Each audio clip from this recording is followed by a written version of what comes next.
महाराष्ट्रीयन जेवणात चटणीला विशेष महत्त्व आहे. तसे चटण्यांचे बरेच प्रकार असतात.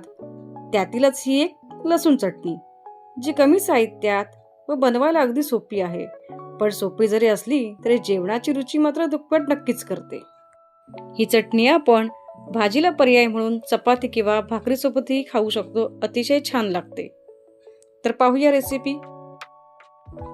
तर मगाशी जसं सांगितलं त्याप्रमाणे अगदी कमी साहित्यात म्हणजे मोजून 4च साहित्यामध्ये ही चटणी बनते.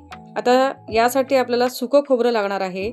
साधारण अर्धी वाटी खोबरं हे छान विळीवरती बारीक चिरून घ्यायचं आहे. आता इथे मी गोटा नारळ वापरलेला आहे.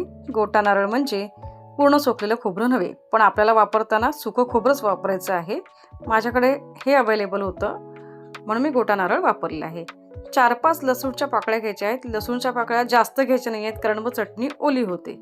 आणि आपल्याला 2 चमचे तिखट घ्यायचं आहे आणि 1 चमचा मीठ घ्यायचं आहे.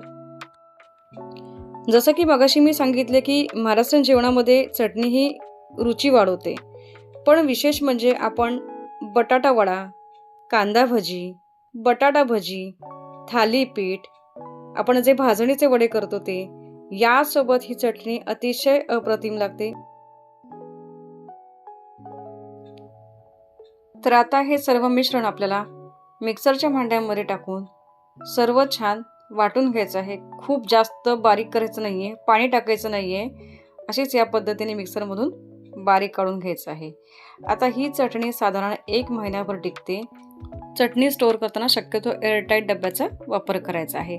तर तयार आहे आपली सोपी लसणाची चटणी, ज्याला खोबरं लसूण चटणी असंही म्हणतात. तर इथे माझ्या घरात केलेले काही मेनूज आहेत, ज्यामध्ये तुम्ही पाहू शकता की लसूण आणि खोबऱ्याची चटणी प्रत्येक ठिकाणी तुम्हाला दिसणार आहे. तर व्हिडिओ आवडल्यास नक्की कळवा. धन्यवाद.